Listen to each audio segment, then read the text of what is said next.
We're beginning this morning a new sermon and worship series called Big Feelings, and it's about honoring and understanding our emotions, all of them, as gifts from God. Sometimes, maybe too often in our life as kind of busy Americans, and sometimes especially as kind of mainline Protestant Christians, we don't value our emotions enough. We don't value our inner life enough. We're very much about doing. We're very much about producing. We're very much about working, keeping busy. But we're not always good on slowing down and just sitting. Just kind of being introspective and reflecting on what's going on around us, but maybe more importantly, what's going around and on inside of us. But that's not how we were created. Brad just read from Psalm 139, where God says we were intricately made, wonderfully made, and we are made as physical and spiritual and mental and emotional beings, all of those parts. We have emotions. We have lots of emotions. And every emotion has a story to tell us. I want us to think this morning as every emotion, each and every one of your emotions, as a storyteller. We're going to read this morning in our second lesson from Ecclesiastes 3, verses 1 through 8, and it's a familiar passage to many. But I want you to think about it in terms of emotions. I'm thinking about it in terms of the variety of emotions and when they come, bidden or not. Ecclesiastes 3, chapter 1. For everything there is a season, a time for every matter under heaven, a time to be born and a time to die, a time to plant and a time to pluck up what is planted, a time to kill and a time to heal, a time to break down and a time to build up, a time to weep and a time to laugh, a time to mourn and a time to dance, a time to throw away stones and a time to gather stones together, time to embrace and a time to refrain from embracing, a time to seek and a time to lose, a time to keep and a time to throw away, a time to tear and a time to sow, a time to keep silence and a time to speak, a time to love and a time to hate, a time for war and a time for peace. This is the word of the Lord. Thanks be to God. Ecclesiastes is a familiar verse to a lot of people, even outside of the faith, from a few kind of key sections. We hear this, a time to be born, a time to die. We may think of that song, Turn, Turn, Turn by the Byrds. We also get from Ecclesiastes the phrase, there's nothing new under the sun. But if you read Ecclesiastes, if you dig deep into it, it is a unique book of the Bible. It is a different book of the Bible. You get this message in the beginning of Ecclesiastes, all is vanity. That nothing really matters. That whatever you do in life, life is going to happen, bidden or not, and there's nothing we can do. We often hear these verses and we think, well, there's certain seasons where God has ordained certain things to happen, and if you just wait long enough, it'll turn around. That's not quite what this is saying. Oftentimes, if you read Ecclesiastes and you look at it, you think it's kind of a depressing message. Well, life just happens, and there's nothing you can do about it. Good things happen, and bad things happen, and who knows when they're going to happen. But if we read it alongside the book of Proverbs, you get kind of a balance between two ways of looking at the world. The book of Proverbs is all about if you follow God, if you honor wisdom, if you raise your children right, if you do X, Y, and Z, then all of these good things are going to happen to you. If you do certain things, your life is going to be wonderful. Ecclesiastes is kind of no matter what you do, sometimes good things happen and sometimes bad things happen, and who knows when and why. So if we take this kind of balance between the two, we get, I would say, a more holistic view and realistic view of life. So when we read this from Ecclesiastes here, it says there's a time to be born, a time to die, a time to love, a time to hate. This is not God has ordained these seasons, that right now is a time to love, and guess what? Pretty soon is the time to hate. It's not like summer follows spring. It's more descriptive than prescriptive, if you will. If you live long enough, there's going to be a time for love. If you live long enough, there's going to be a time for hate. If you live long enough, if you experience enough things, there's a time to seek and there's a time to lose. We don't know precisely when Ecclesiastes was written. We don't know exactly where it was written, but based on some detective work and looking at the language and its influences, we can say it was after the fall of Israel to the Babylonians, where they took a lot of their folks and removed them into exile, after this time of turmoil and upheaval. And then there was a lot of new influences coming in. So we know it was during a time of change, and good things happened and bad things happened. And so the writer is basically saying, I've lived long enough, I've seen that all things happen, and you know what? I can't always make sense. Sometimes I do the right things, and things don't work out. Sometimes I don't, and good things happen. I want to think about this in terms of emotions. Emotions happen. We don't get to control when we're happy and when we're sad and when we're angry and when we're scared. Certainly there are things we can do that either seek to avoid certain emotions or seek after, but emotions happen to us. They come, and you live long enough, you're going to be sad, and you're going to be angry, and you're going to be happy, and you're going to be fearful. Sometimes all in the same day, sometimes all in the same hour. We are created as emotional beings. We have all of these emotions within us. So the question is, what do we do with them? The question is, do we allow ourselves to feel them? Do we listen to the messages they are giving us? Do we listen to the stories each of our emotions is telling us? I want to start just with a definition of what an emotion is. Dr. Paul Ekman is one of the premier researchers, maybe the pioneer in scientific research into emotions. He started with facial expressions. And when you were happy, what facial expression did you make? And when you were sad.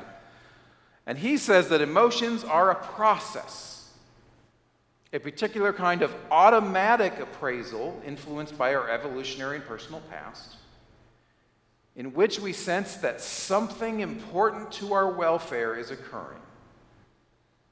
And a set of psychological changes and emotional behaviors begins to deal with the situation. I want to highlight three important parts of this, and we're going to touch on each one of these. The first one we already kind of touched on. Emotions are automatic. They're not voluntary. We don't say, oh, I'm starting to feel angry, I'm going to stop. I'm starting to feel sad, no, I don't have time to feel sad, I'm going to stop. Actually, I skipped over a part I was going to do earlier, but it ties in here so well. One of my favorite 80s movies is Predator. I don't know if you remember Arnold Schwarzenegger, jungle action movie. Well, Jesse the Body Ventura, a former governor of Minnesota, former professional wrestler, is in there, and at one time after a fight, he's bleeding on his arm, and one of the guys says next to him, "You're bleeding," and he looks at him and says, "I ain't got time to bleed." Sometimes we say, I ain't got time to feel. Don't have time to be sad today. I don't have time to be angry today. Coming back to this, emotions are automatic. We don't get to choose the emotions we feel. Second part of Ekman's definition here. Something important to our welfare is occurring. We get emotions because our body senses that something important is happening right now, and we need to pay attention. There's that story the emotion is telling. What is it telling? Something important. It's got an important story to tell us. And then changes happen that begin to deal with the situation. The emotion brings about changes within our body, within our brain, to deal with this something important that the body senses is going on.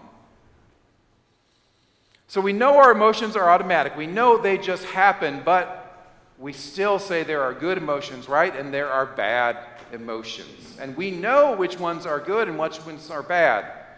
What are the good emotions? Shout them out. Happy, joy, love. Yeah, delight, all of these things. Now, what are the bad emotions? Anger, pain, sadness, jealousy, disgust, embarrassment. We label our emotions. Some are good, some are bad. We need to stop that. We absolutely need to say, these emotions are good, these emotions are bad. Now, we can certainly say some emotions are comfortable and some are uncomfortable. Some are more challenging than others, but they are all our emotions, and they all have a story to tell about something important that is happening. There are no bad emotions. But we do that, right? We say, I don't like this emotion, I don't want it, and it's a bad one, and so I'm going to bottle up. I'm not going to feel sad anymore. I'm tired of feeling sad. I'm just going to put it away. You got time to be sad today. And we bottle that up. How does that work? It doesn't work very well. So when I think it was just out of college, because I remember the apartment I was in, so my early 20s, and I got this kit for making your own root beer. And some of you can see where this is going already, can't you? This is fun. I like root beer. I've never done this, and so I don't remember the exact process, but you bottle it up, and then you kind of let it ferment for a while. I don't know if I followed directions correctly or not, or if I got that, but so I bottled up, and it said, keep it out of the light, and I had a little apartment kitchen, and it had no windows, so I put them in a box in there, and I'm in the other room a while later, a couple of days later, I think. And I'm watching TV, and all of a sudden I hear this bang, and I hear glass, and I hear kind of liquid dripping. And I go in there, and one of the bottles couldn't be contained. I'd bottled up too much yeast, or however the fermentation worked, and it exploded. It's like, okay. I cleaned it up. I went back in to watch the TV. Bang! Cleaned that one up. I got wise at this point. I got a big heavy-duty trash bag. Put the rest in there and said, surely they're not all good. Yeah, surely they did. We can't do that with our emotions, else that's what's going to happen. We bottle up and say, I'm not going to feel you. It doesn't go away. Our emotions don't go away. Surely we feel better, maybe temporarily, but if we're taking that sadness and we're just pushing it down as I'm not going to feel sadness, it's still sending messages to our body. If we're taking that anger and we're pushing down, I'm not really going to feel my anger today, it's putting your body in this state, kind of a fight or flight state, sending kind of signals to your body, and that takes its toll, physically takes its toll on us when we don't listen to the story our emotions are telling us. It would be nice if Ecclesiastes said, for everything there's a season, a time for every matter under heaven. There's a time to be born and a time to be born, and a time to love and a time to love, and a time to laugh and a time to laugh. But all of our emotions happen. All of our emotions come to us. That is the way we were created, emotional beings. Our bodies send us this message. Something important is happening. Every emotion has a story to tell. So once again, let's stop judging our emotions. some good, some bad. Heidi Gorman wrote a book called Emotions in the Gospel, and she writes, is it possible that emotions like sadness and angers are still gifts of the Creator? How would we process a broken world without tears? How would we respond to injustice without anger? How would we keep ourselves safe from harm without fear? Every emotion has a purpose. Every emotion has a story to tell. Now, it is possible, and it happens more than we would like, that the stories our emotions tell us and their purpose get altered. If there's a significant trauma in our life where the emotions come and something is happening, it says, this is dangerous, you need to protect yourself, you need to whatever, and that emotion has that message. If that trauma is not dealt with, or if that trauma is significant enough, you know what? That message stays with us. You have to protect yourself. You have to protect yourself. You have to beware. You have to be fearful. And sometimes that message gets altered. But still, we need to listen. Maybe more in those situations. We need to listen to the story that emotion is telling us, even if it's a story from years ago. One of the most loving things we can do is attend to ourselves. One of the most loving things in this world we can do is attend to our own well-being. In the book of Job, Job is afflicted with horrible things in his life, and he is grieving, and his friends come to be with Job. And I want to listen here to how Job's friends initially greet him. Now, when Job's 3 friends heard all of these troubles had come upon him, each of them set out from his home, and they met together to go console and comfort him. And when they saw him from a distance, they did not recognize him, and they raised their voices, and they wept aloud, and they tore their robes, threw dust in the air upon their heads. They sat with him on the ground for 7 days and 7 nights, and no one spoke a word to him. For they saw that his suffering was very great. They saw that his suffering was great, so they sat with him for 7 days in silence and solidarity. We need friends like that, and we need to be a friend like that to ourselves. To sit with ourselves, to sit with our emotions. That's what God calls us to do, to attend to our inner life. Peter Scazzaro wrote a book on emotional leadership in the church, and he says that John Baptist went away from people and paid attention to his inner life. Jesus spent time in the desert, paid attention to his inner life. Paul took time away before his public ministry and paid attention to his inner life. We can't ignore our inner life. It's a vital part of our faith. Loving God with all our soul, with all our heart, with all our mind, all of ourselves. It's the most loving thing we can do for ourselves, for God, and for others. Pay attention to our inner life. Make space and time just for being. This is going to be the theme of our series, listening to our emotions and the stories that they tell us. What does that mean? Sometimes it just means simply naming the emotion, pausing for a moment and saying, I'm feeling something. I'm feeling fear right now. I'm feeling happiness. And if you want to take it a step further, how does this make my body feel? I'm feeling sadness right now, and it feels like there's just this rock in my chest. I'm feeling anger right now, and whoa, my jaw is clenched and my fists are clenched. Naming the emotion, thinking about what it's feeling physically in your body. Just doing these 2 things, science has shown, is good for you, is healthy for you, helps us process. Every emotion has a story to tell.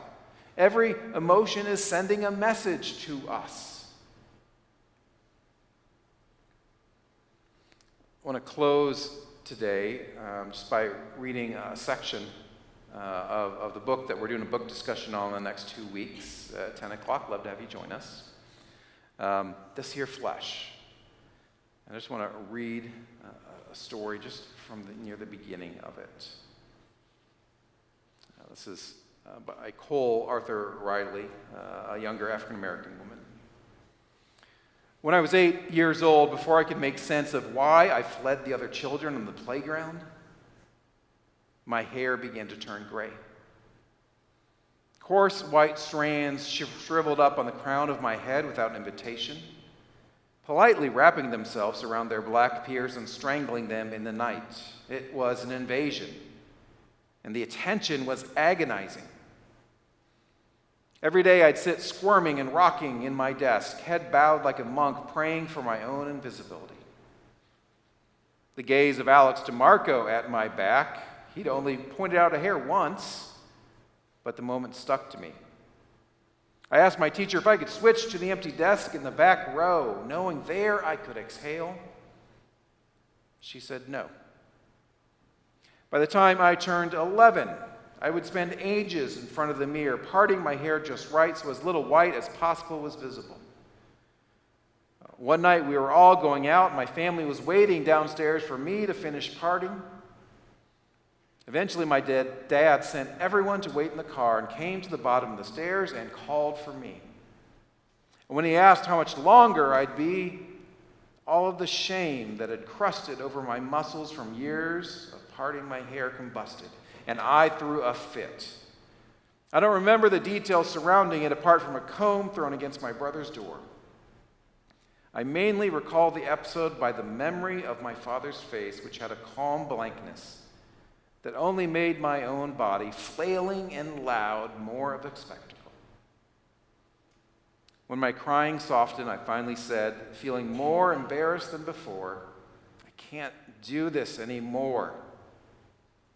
And then with certainty, I have to dye my hair. And my father's response, his face still lives in me. He calmly asked me to come down from the stairs, and the low sound waves from his voice slid under my feet and flew me from the top stair to where he stood.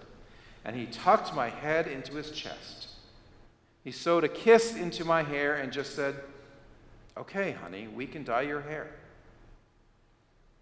I was so addled that my tears dried up and I didn't say another word. And he summoned my hair into a bun and we walked to the car together. The strange thing is, we never did buy the hair dye, and in fact, I never asked about it again. And by the time I was in high school, the white began to go away all on its own. Her father could have judged her anger as bad. Could have said, "That's a bad emotion you are feeling," but he didn't. Could have judged her sadness as bad. "Oh, you don't need to be sad, it's just a little thing." But he didn't. He listened to the story that her emotions were telling. And that made all the difference. He loved her. And so he listened. Friends, love yourselves and listen to the stories your emotions are telling you. Let us pray. God, we are fearfully and wonderfully made. We are complex creatures of bodies and flesh and soul and spirit and mind and emotion. Let us love ourselves, our whole selves.